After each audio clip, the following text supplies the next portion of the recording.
Welcome to Politics Done Right. I am your host, Egberto Willies. This is a progressive program that will take the mystery out of politics. This is the program that will encourage you to make sure government becomes we the people. Whether you are liberal, progressive, conservative, or otherwise, you get to air your point of view. We are an independent media outlet that, unlike mainstream media beholden to corporations, we only owe allegiance to you. Remember, you can also send me a tweet at EGBERTOWILLIES. That is at Egberto Willies. Let us engage. It is Politics Done Right. Well, folks, welcome to one more edition of Politics Done Right. I'm Egberto Willies, your host. Thank you so kindly for being a part of the show. We are going to have a great show for you today. Anyway, folks, let me see. Guess what? Today, I am, for the first time, also broadcasting on a test version of, guess what? Substack. So we'll see how that works out. I guess I need to do something because it looks like we're not getting the full screen in the right way. I got to figure out how to do that. But we are here on Substack. Anyway, let's see. If I move this way, let me figure out which side do I move to get centered in Substack. Oh, I guess it's this side that I move. All right, there we go. Anyway, folks, we are going to have a great show for you today. Welcome aboard. Patrick Magner says, meow. Patrick is from Houston, Texas. We got E2247. E2247 is from all over. We also have Melanie Keelan from Barcelona, Spain. And in the house is AVQ Michael Rudnin in Brooklyn, New York. He's still under the weather, but he has something long that he wants me to read out. And if he has something long for me to read out, you know I'm going to do it. All right, let's get busy. All right, beforehand, what are we going to talk about today? Today we're going to talk about Kamala Harris lost because of two truths that aren't mutually exclusive. And also, Kari Lake. Really? Really, Kari Lake? All right, yeah, that's what we're going to talk about. Michael says, nah, I'm fine. I think fully recovered from the flu. Okay, great. I'm glad. Yesterday, you sound like you're in pain, or a couple of days ago, you were in such pain, you're in bed or tired, or I don't know, something. Bruce Pollard said, estamos aquí. Great show this morning. Hey, thank you, brother. Appreciate that. You know, Neil Aquino is my iskumbum, my brother from another mother, and he come and does his things at KPFT at 6 in the mornings.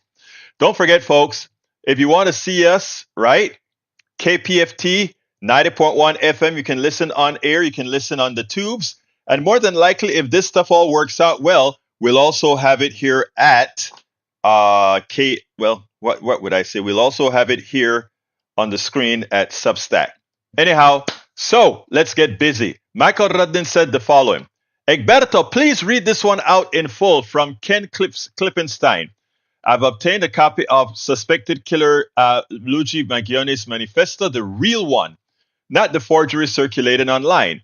Major media outlets are also in possession of the document but have refused to publish it and even articulated a reason why. My queries to the New York Times, the Washington Post, CNN, NBC to explain their rationale for withholding the manifesto, while gladly quoting from it selectively, have not been answered. I'll have more to say this later. On how unhealthy the media's drift away from public disclosure is, but for now, here's the manifesto. To the feds, I posted it yesterday though, but let me read it anyhow. To the feds, I'll keep this short because I do respect what you do for our country. To save you a lengthy investigation, I state plainly that I wasn't working with anyone. This was fairly trivial, some elementary social engineering, basic CAD, a lot of patience. The spiral notebook, if present, has some straggling notes and to-do lists that illuminates the gist of it. My tech is pretty locked down because I work in engineering, so probably not much info there.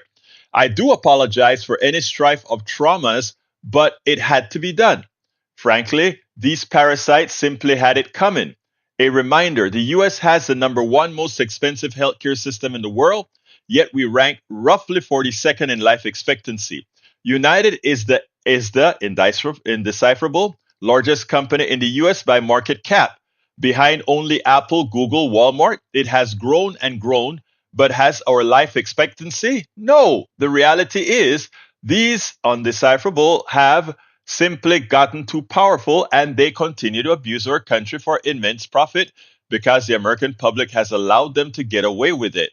Obviously, this problem is more complex, but I do not have space, and frankly, I do not pretend to be the most qualified person to lay out the full argument. But many have illuminated the corruption and greed, Rosenthal, Moore, decades ago, and the problems simply remain. It is not an issue of awareness at this point, but clearly power games at play. Evidently, I am the first to face it with such brutal honesty. Okay, now that said, my reaction: no jury in this country will convict him. Expect jury nullification to the outcome. I don't know if we're going to get jury nullification. I am not sure if that's going to happen. And the reason I'm not sure is that going to happen is the media, first of all, again, it was a murder now. Okay, let's be clear, it was a murder. And when you are let me see how to put this, because I'm an activist myself, but I wouldn't commit murder in the process. In as much as what I think most of these executives do, not only in the healthcare industry but in many other industries, because they knowingly know that they are causing unwarranted deaths. I would consider that voluntary manslaughter, what a lot of corporations do, because they know they can solve the problem with a civil lawsuit as opposed to going to jail. So I will agree with those who will characterize what corporate folks do as murder. But in a country of laws, we don't go out there and kill on unaliven somebody. We don't do that. But let me back up though.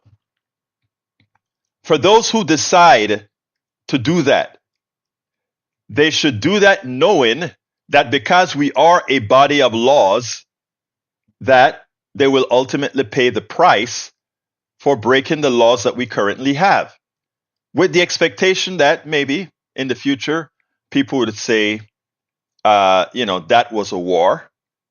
Because I want to back up a bit. I'm not playing Mr. Goody Two Shoe here. Because we as a country,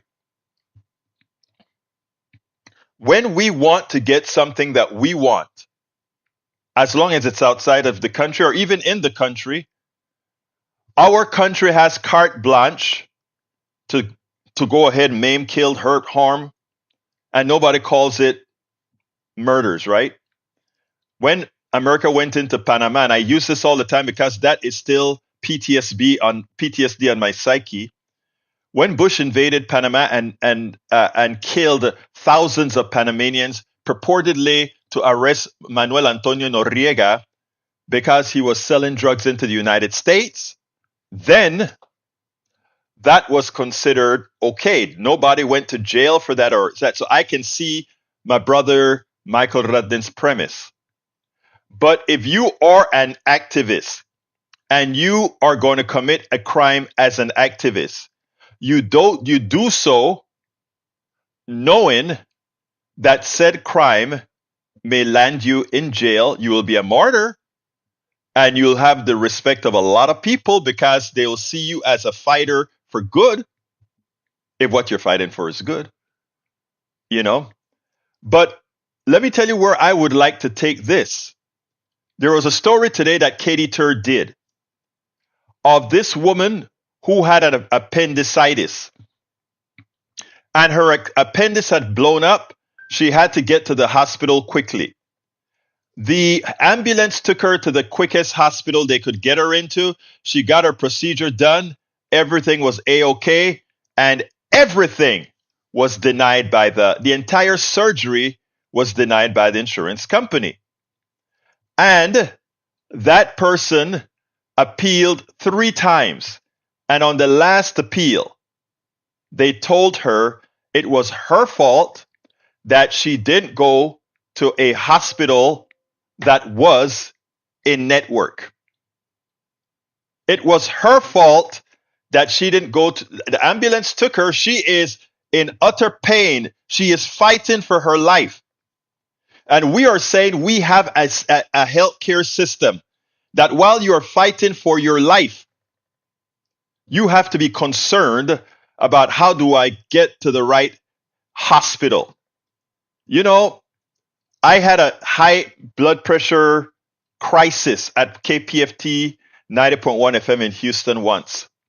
My blood pressure got up to 240 over one something, and I was like, I think 141. I don't remember. It was real high.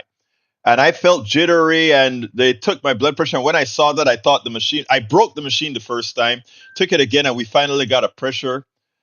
I started to drive off. They called the ambulance. The ambulance came. Long story short, I went into the ambulance. They gave me oxygen. They gave me all kind of brought the pressure down to acceptable. I think it went down to like 190 over 120. I don't know, but crazy numbers still. But I asked them, they asked me, what hospital do you want me to take you? I don't know. I don't know all the hospitals that I need to, what is in, out. So I told them, I don't know. But I said, wait a minute. Is this going to cost me for you to transport me to the hospital? They said, oh, yeah. I said, if I get out here now, will it still cost me? They said, no, we have to deliver you somewhere for it to cost. I said, bye-bye. I jumped in my car and drove to one of the emergency rooms. Okay? There's another story for that emergency room I won't go through right now. But the fact is that it is so easy for you in your stress time not to know where to go and to have a healthcare system that depends on you knowing these things to go ahead and put you over is murder. Now, a lot of people, because they have to figure out what hospital they need to go to, they don't know if something is covered or not. They feel a pain in their chest. They say, you know what? I don't know if this is covered. I'll just take an aspirin. I'll just take something for the pain, and they die. That is a known outcome. The insurance companies know that doubt in people's minds will cause people to die. Voluntary manslaughter, because they know that the act that they have will likely create dead people. So to claim that somehow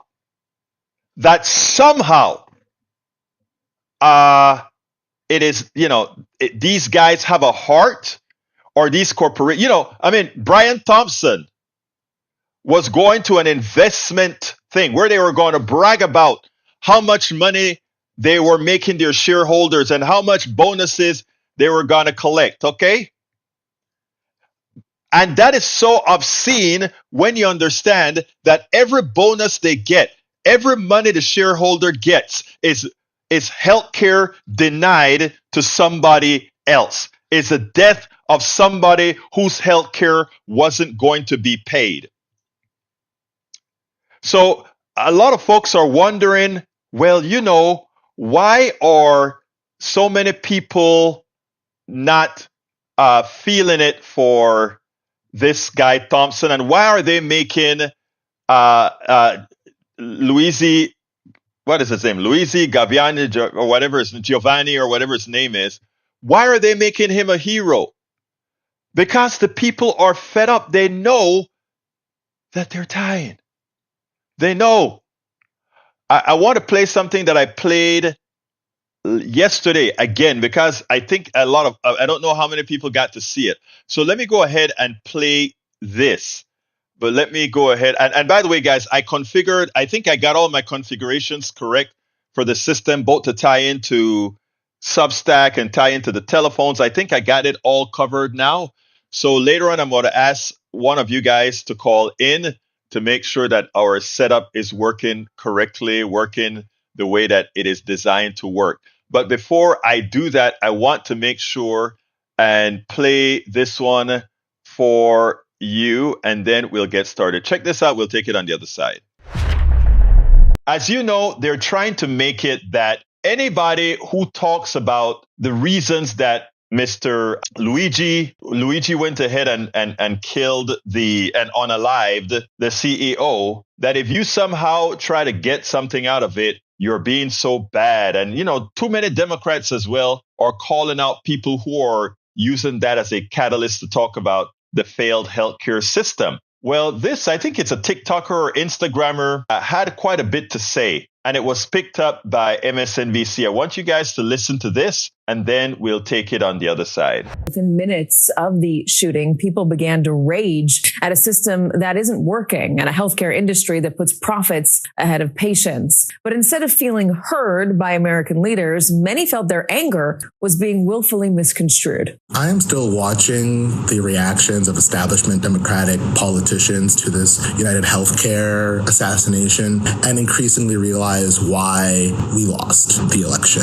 I mean, just the totally missing the moment, missing the point, repeating all these empty platitudes like violence is never the answer. And instead of responding to all of the outpouring of sympathy and cynicism and outrage, not towards the shooter, but to our healthcare system, Democrats spend no time speaking or even trying to understand what is the rage and dissatisfaction that drives ordinary people to support a cold-blooded murderer. Well, not only none of the problems get solved, but all of them get actively worse. And that the only place to channel the rage is through the right's alternative, the right's presentation of an anti-establishment candidate in Donald Trump, who will not solve any of the problems that people care about, but is the last protest vote that people have to register their disdain and contempt for a broken system. As long as Democrats are seen widely to be the party that is the spokesperson for the system most Americans despise, and that events like this just allow that reality to burst forth to the surface in a dramatic way, we will never recapture the political discourse from the right. We spend a lot of time deconstructing the news, trying to... Okay, so you get what he said. Now, I don't agree with him completely, right? Because here's the thing, and this is where I talk about being mature and thinking things through. First of all, like I stated, the reason the president of the United States is Donald Trump, all those little things mattered. But the ultimate reason that Donald Trump is president is because of sexism and racism. With all those issues, healthcare, healthcare, Gaza, all of those reduced what Kamala's percentage, definitely so. It probably also kept people at home. But the reality that she lost is sexism and racism, that the majority of white women voted for Donald Trump. Somebody they knew would hurt their mother, their daughters, or some one of those. There can only be one answer. That so many male Latinos decided to vote by majority for Donald Trump. Again, strong sexism with a degree of racism. It's hard until and that's why I want folks to read the article that I put in there, because it's important. She lost votes because of Gaza. She lost votes because of different different issues. But those weren't the mass exodus that caused the loss. You can look at the numbers. North Carolina is probative. The senators that won in Wisconsin is probative. The senator that won in Michigan is probative. So let's be clear here. America has to acknowledge deep within that it has a racial and gender problem, a sexism problem. And when we solve that problem, we can stop otherizing others and be able to really elect the best person for the job. Donald Trump had already proven to us that he was a lousy president. He allowed a pandemic to get out of hand. He allowed, he misrepresented people. He took us out of the Paris Accords.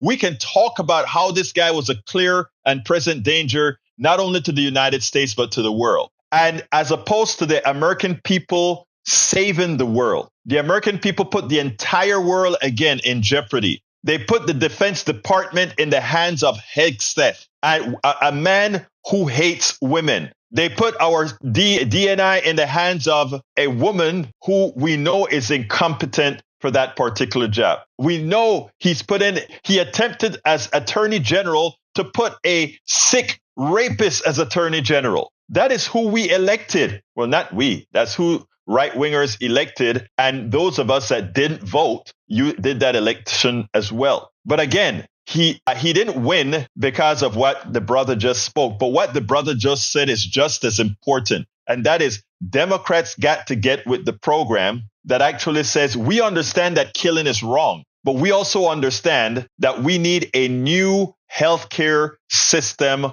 altogether. Punto y final.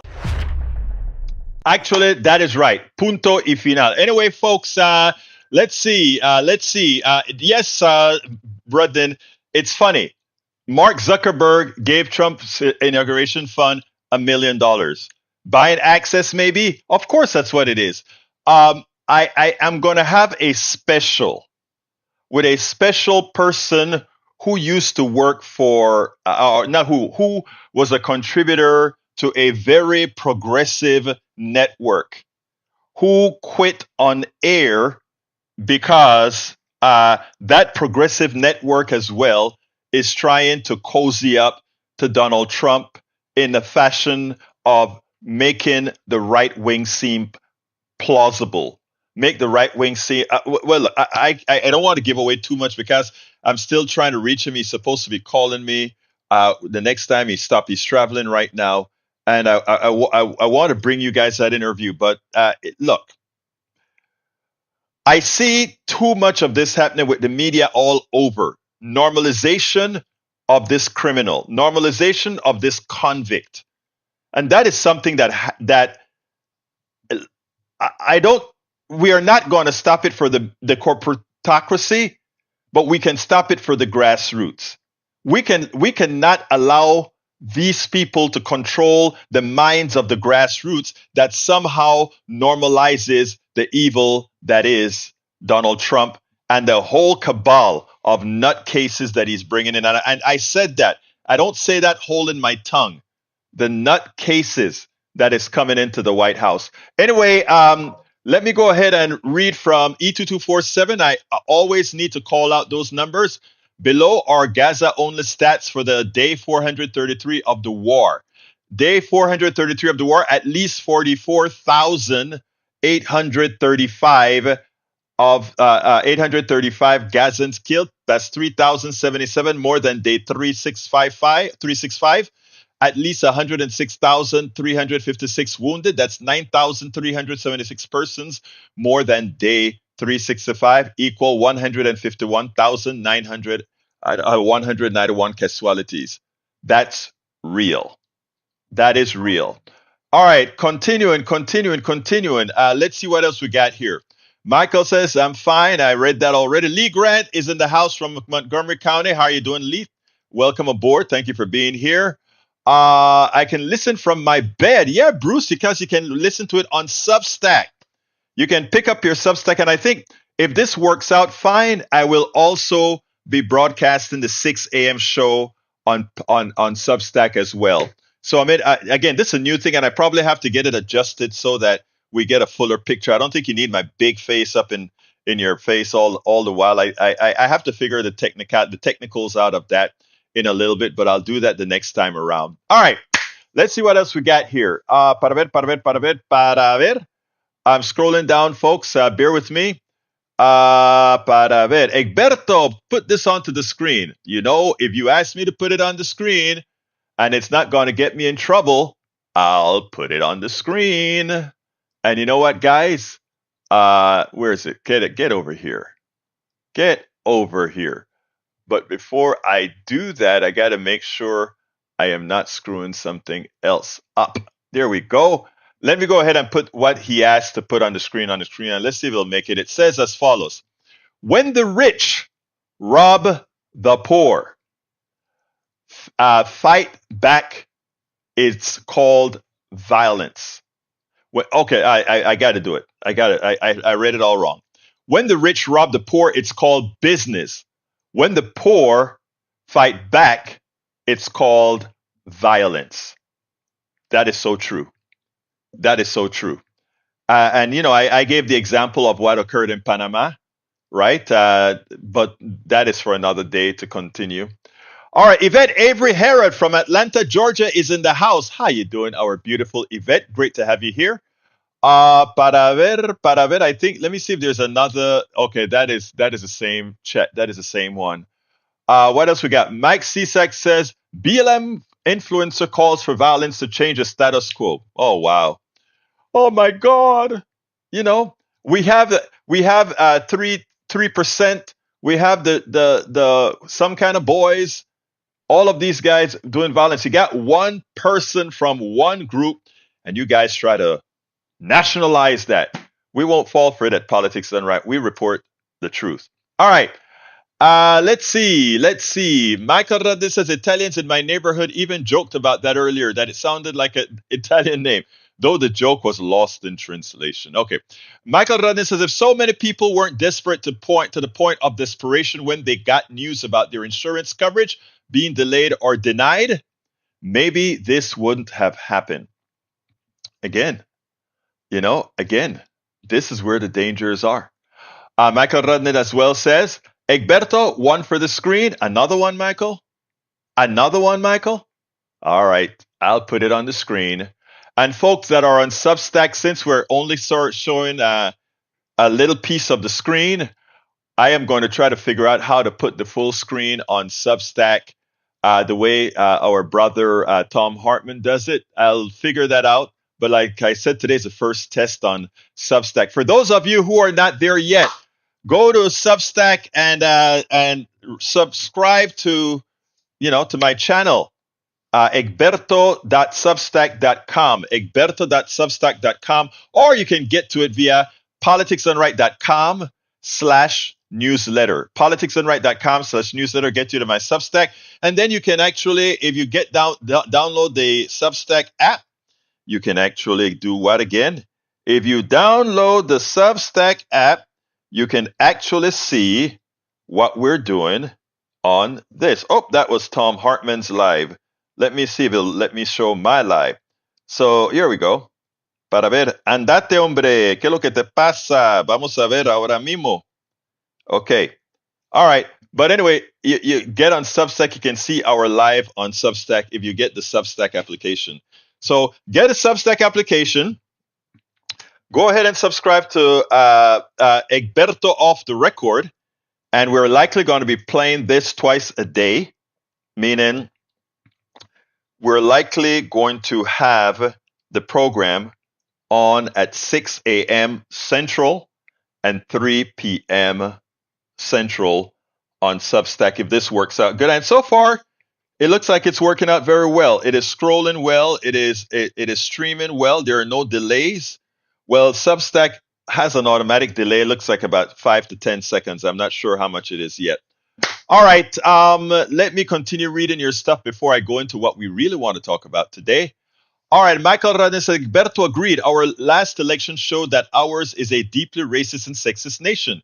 The downside of that realization that we have to grasp and deeply reckon with is that Democrats can't run a woman or a minority on the presidential ticket again for over a decade. Gonna hear boos from the AOC 2028 crowd. I am not sure about that yet, Michael. And let me tell you why I'm not sure about that yet. Donald Trump, and let's just do the numbers, Michael. This is very, very important what I'm going to tell you. Let's do the numbers. And Bridge MCP is in the house, our beautiful Bridge from Binghamton, New York. Girl, love you. Love to see you here. Before I give you the answer, let's go ahead and put Bridge's picture on the screen. Bridge wants this on the screen. Bear with me, Bridge. Whoa, where did it go? I lost it. There it is. All right. Come on. Come on now. All right. Did I get it on the screen for Bridge? Yeah, there it is. In a 2019 article for Time on Hitler's legacy, editor-at-large Jeffrey Kluger discussed the magazine's naming of Hitler as Man of the Year for 1938, writing, that choice abided by the dictum of Time founder Henry Luce, who decreed that the Man of the Year, now Person of the Year, was not an honor, but instead should be a distinction applied to the newsmaker who most influenced world events for better or worse. And the reality is, I think that fits the bill for Donald Trump for real, right? He did, in fact, change a whole lot for this year. In fact, the world is going to go through, in what we'll say in Panama, va a pasar páramo. Va a pasar el mundo páramo lo que va a pasar ahora en los Estados Unidos y también por todo el mundo. And of course, Bridge, let's see, is that another thing you want to put on the screen, Bridge? Let's see, what's the other one? Okay, all right, let's put the other one on the screen as well. And for those of you who are new here from Substack, this program is a program where you participate either in the chat or on the telephone. And by the way, I think I got the telephone issue fixed. I would love somebody to call us at 281-823-7747. Again, that is 281-823-7747, so that we can test it out and make sure that the phone system is working fine. But while I do that, let me read Bridges' second post, which says, more important and more relevant to death of expertise, however, is that conspiracy theories are deeply attractive to people who have a hard time making sense of a complicated world and who have no patience for less dramatic explanations. Such theories also appeal to a strong streak of narcissism. There are people who would choose to believe in complicated nonsense rather than accept their own circumstances are incomprehensible. All right, there we go. Mr. Magner, can you hear me now? Yes, sir. Did you finish reading? Go ahead and finish reading. Yeah, let me finish reading that piece there. It said now, there are people who would choose to believe in complicated nonsense rather than accept that their own circumstances are incomprehensible, the result of issues beyond their intellectual capacity to understand, or even their own fault. And that is what's happening right now. People are the plutocracy understands that if we apply carnality, the old human carnality, that what we can do is have people react not on sensible stuff, but on crap when it's tied into sexism, racism, and all the other isms. But anyway, let me hear you, brother Magna. Well, I was going to talk a little bit about the shooter. I shot you a one-liner on the chat. Kind of, it reinforces what you had on the screen. Mm-hmm. Tell me about it. In a hierarchy, violence only moves one direction. Right. But when violence moves down the hierarchy, it's called order or justice. When it moves up the hierarchy, it's called terrorism or crime. Oh, I thought I read that. I think I read that. Yeah. Oh, I didn't hear it. Okay. I'm still at kind of the ethical decision that what the shooter did was stand his own ground, like what I told you the other day. Now, go ahead, finish your point because I want to answer that. No, go ahead. Well, let me just say, I have that conflict as well, right? Because, these executives implicitly kill a lot of people, right? But we don't have a society where if a mass unaliver gets rid of 30 people, our laws don't allow the mother or the father of some of those people unalived to go do the same. We have a system of laws that then supposedly put that person away for doing X, Y, and Z, right? So, I don't have an ethical problem. I wouldn't do it. Personally, I wouldn't do it. Now, when somebody else does it for whatever reason, if I were on that jury, that would be where I start to have an issue. I may at that point start wondering, is this the appropriate time to do jury nullification or not, which is a thing. But as far as me telling society as a radio host, it's the wrong thing to do. Go ahead, my brother. Okay. Well, that's just it. We have a justice system that does not take into account that people further down the hierarchy being injured should be given justice, and we're not. Mm-hmm. Now, Right. that CEO was involved with a fraud. He was Yes. selling a product that malfunctioned, that did not do what it was sold to do. People put in money into a product to pull up and within the intention of having medical care once the time happens, and they're denied that. That's fraud. Mm-hmm. Not only is that fraud, it causes injury. Not only that, there's more than one person involved, and that makes it a conspiracy. Very true.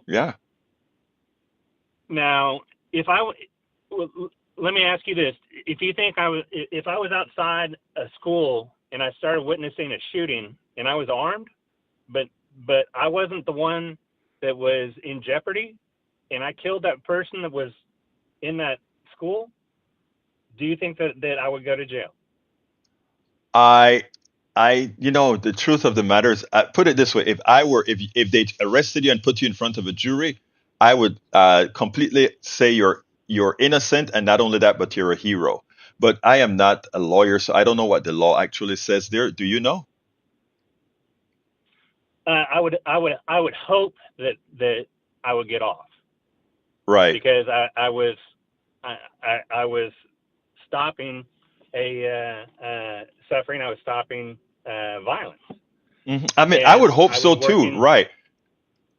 Yeah, working on behalf of other people for self-defense. I don't see what this guy was doing much different at all. We've been conditioned to accept the violence from higher up on the hierarchy, and this guy didn't. This guy was willing to put himself out there to bring justice to everybody else. Let me ask you, Patrick, would you do it? Yeah. Would you do that? Because again, you and I both agree that what the insurance companies are doing are they should be charged with voluntary manslaughter. I think it should be at least voluntary manslaughter. I think both of us believe at least that. Now, would you go ahead and do that? You as a person. I've been a pacifist for more than 20 years, and after October 7th, 2023, I've been rethinking that, and I've put a tremendous amount of thought into it. And right. This isn't. Go ahead. No, I read you. Let me tell you. I mean, this it's an ethical dilemma, because here's the next thing, right? Suppose this act by this young man actually, because right now, if you look at MSNBC, only one reporter right now, Katie Tur, has been really hitting it hard and putting on all these people that were harmed by insurance companies. She's putting it on. I'm like, I can't believe they allow her to do that, but she's putting it on.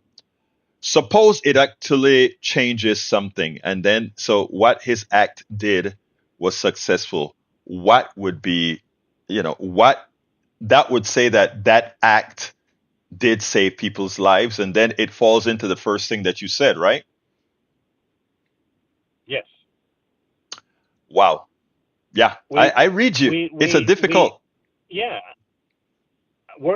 I believe that we're having a difficult time seeing this person as somebody that did good, because we've been conditioned that way.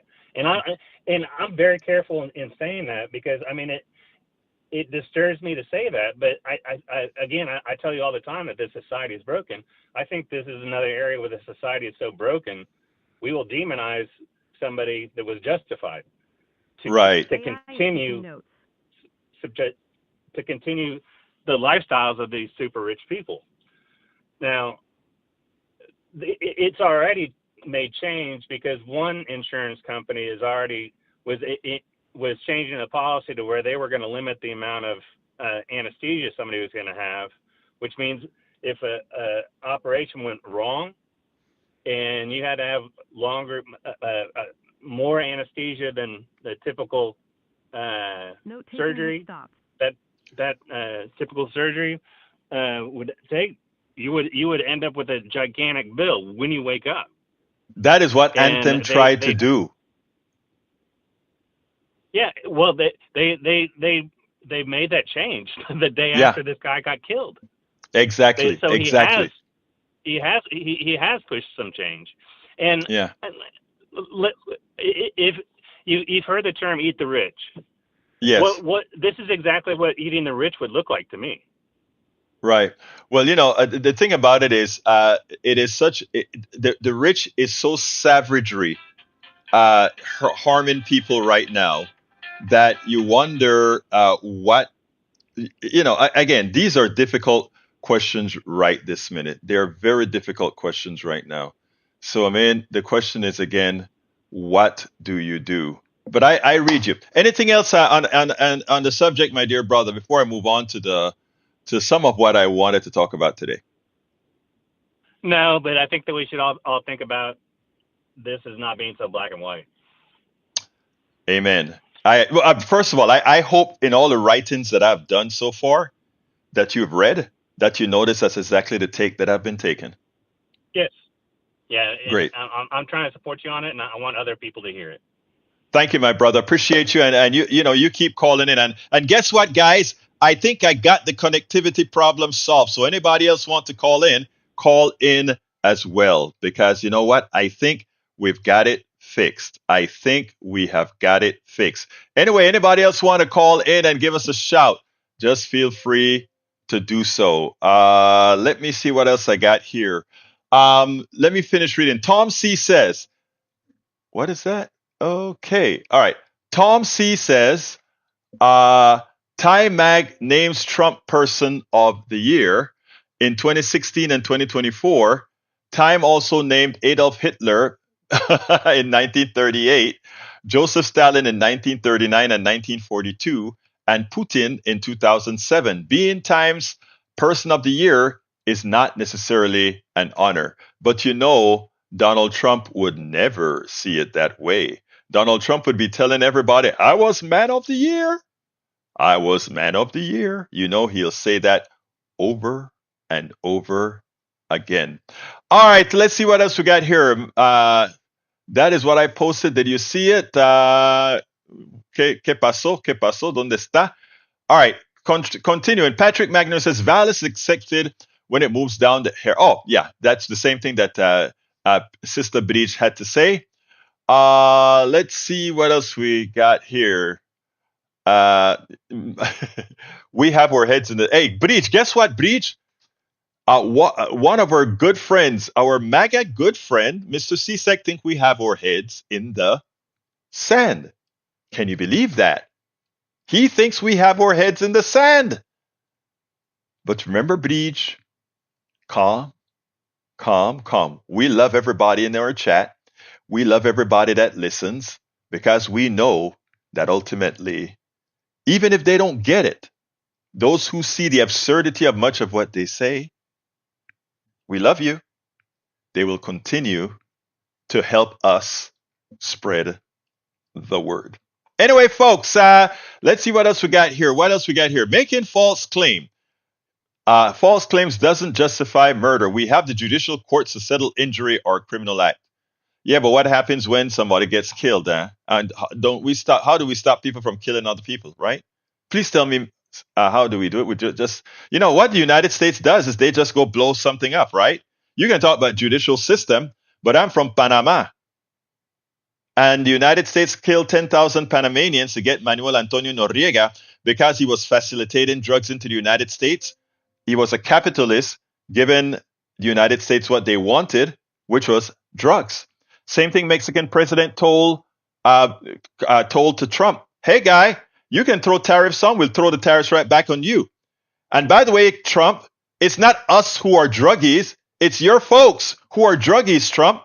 You guys are the ones on drugs, not us. So you should fix your drug problem instead of trying to throw tariff to ask us to fix your drug problem.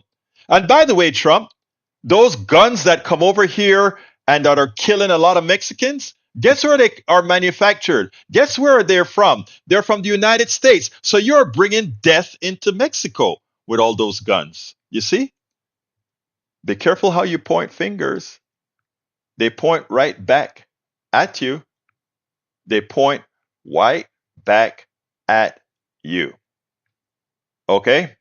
Now, today's program, I wanted to really talk about it. I only have about 10 minutes to do this. Unless somebody else calls, please feel free to call and discuss this issue as well. 281-823-7747. Let me tell you something, because this one irks me. I love Les Leopold. Les Leopold, he has an article in Common Dreams called "Should the Working Class Candidates Run as Democrats?" And this is the premise that he has. The premise that he has is that the Democratic Party has lost the working class. Okay? The Democratic Party has lost the working class. Yeah, that's what we're seeing. And the reason the Democratic Party has lost the working class is they're pretty much in bed with the corporations, etc., etc., etc., which is true.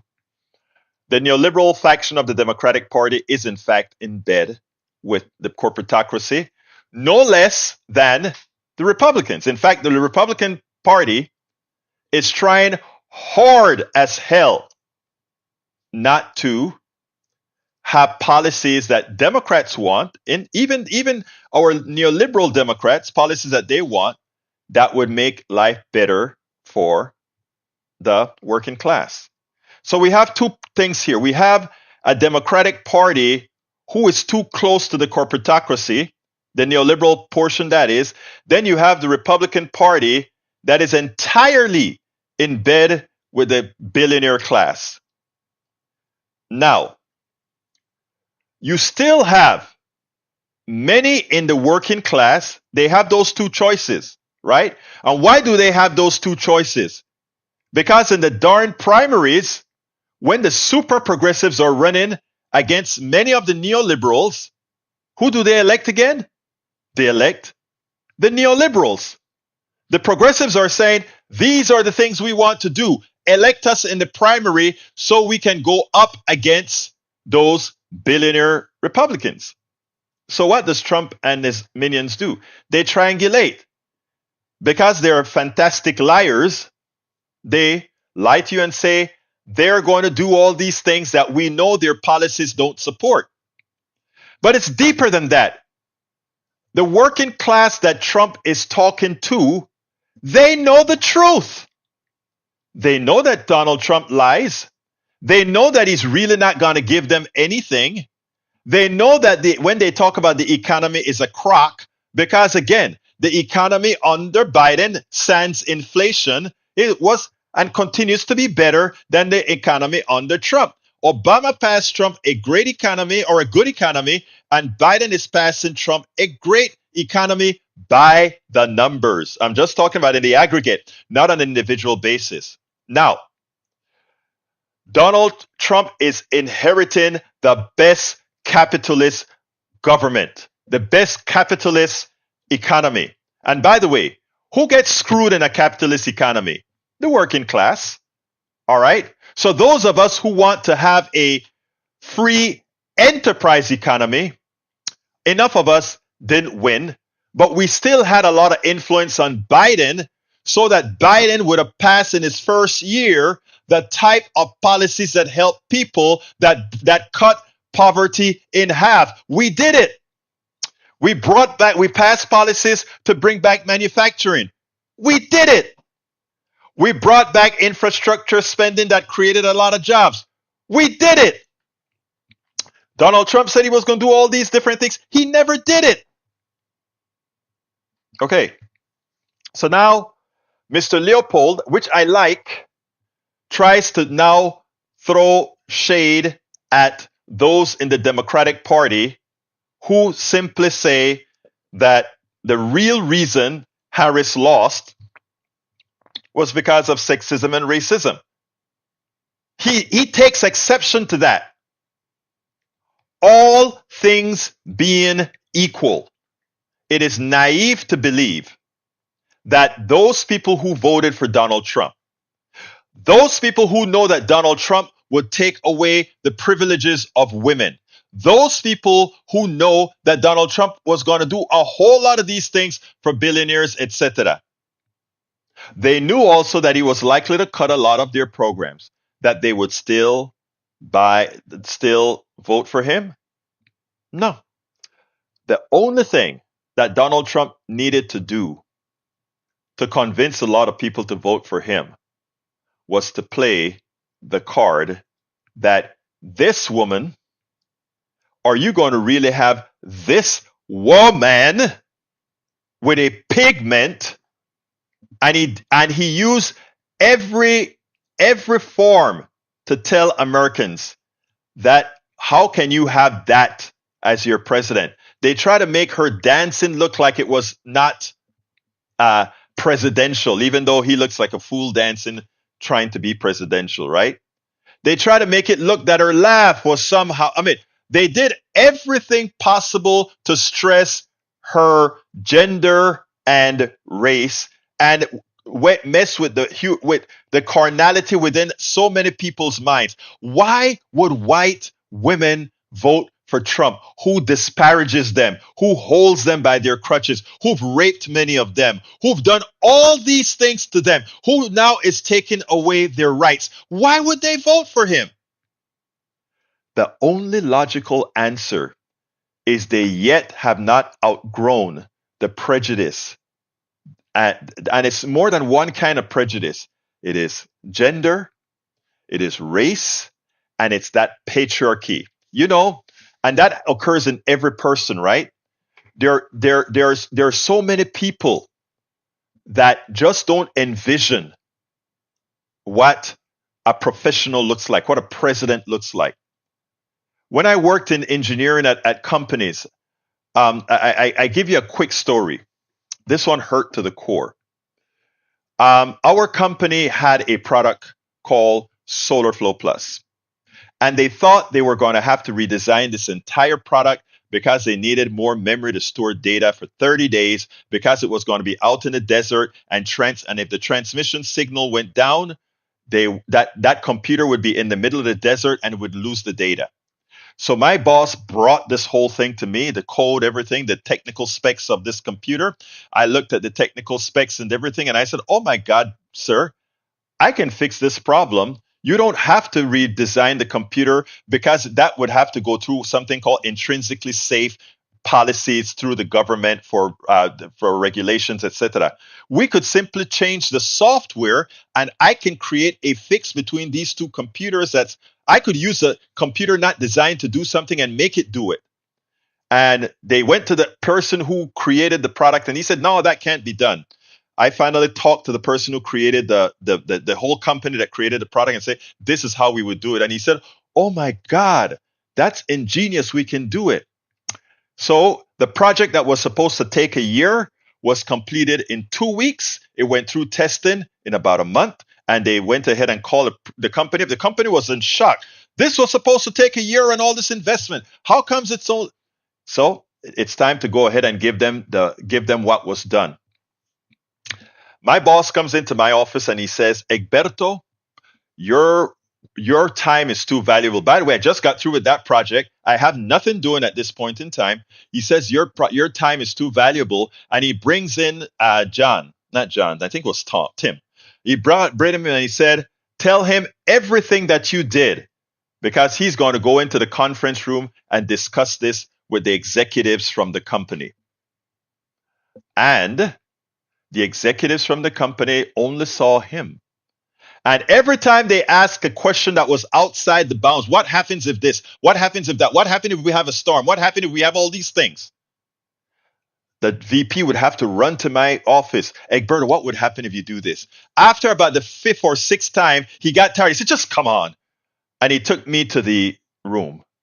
And all the eyes of all these damn engineers. I have that. By the way, I spoke about that in my book, how to, tribulations of an African Latino man, right? And by the way, you can those people who are paid subscribers of my channel, read all 5 of my books free of charge, and any subsequent book that I have. So hey guys, subscribe, and not only subscribe, be a paid subscriber, and guess what? You read all of my books, and I got a lot of other stuff, other perks that are coming. And the experience was that they weren't used to seeing. This was back in the 80s. They weren't used to seeing the guy who saved the company hundreds of thousands of dollars. It was just me.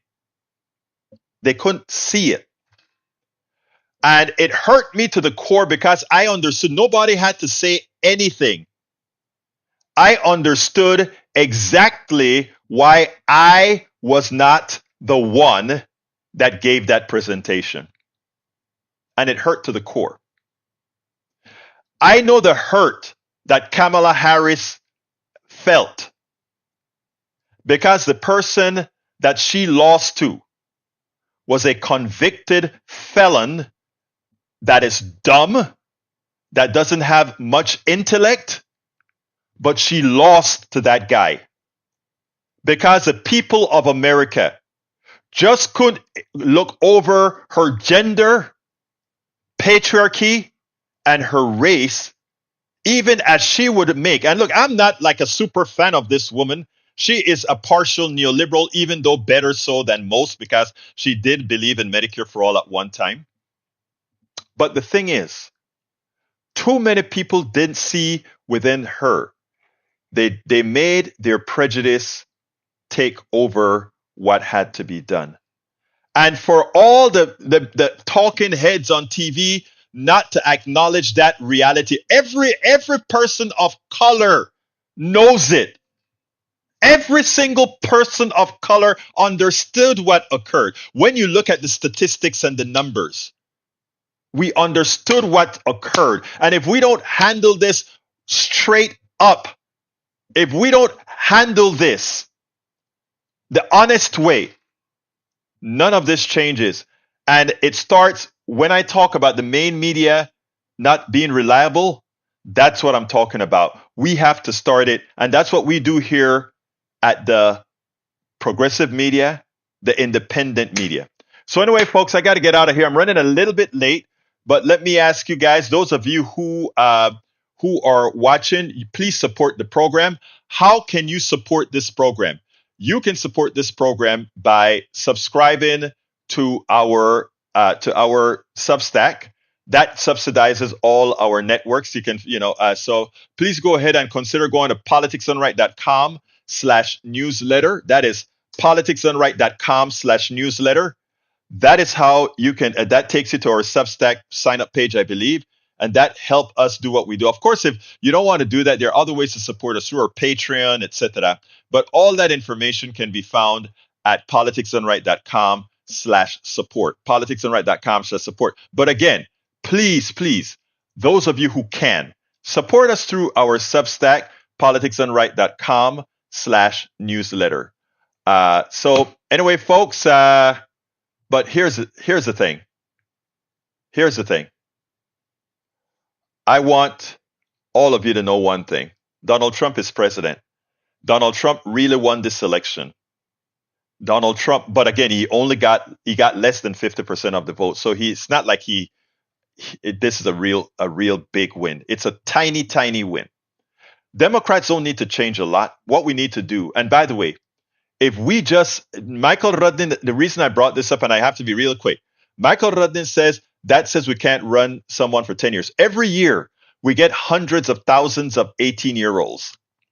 And these are progressive 18-year-olds. That's why Trump was trying so hard to get into these chat rooms to turn them right wing. But it's not happening. So here is the thing.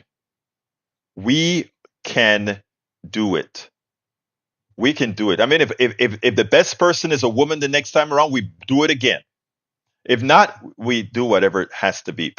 But anyway, folks, I got to get out of here. My name is Egberto Willies. This is Politics Done Right.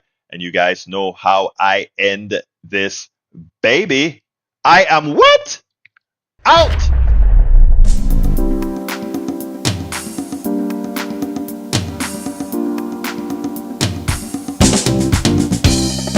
Welcome to Politics Done Right. I am your host, Egberto Willies. This is a progressive program that will take the mystery out of politics. This is the program that will encourage you to make sure government becomes we the people. Whether you are liberal, progressive, conservative, or otherwise, you get to air your point of view. We are an independent media outlet that, unlike mainstream media beholden to corporations, we only owe allegiance to you. Remember, you can also send me a tweet at EGBERTOWILLIES. That is at Egberto Willies. Let us engage. It is Politics Done Right.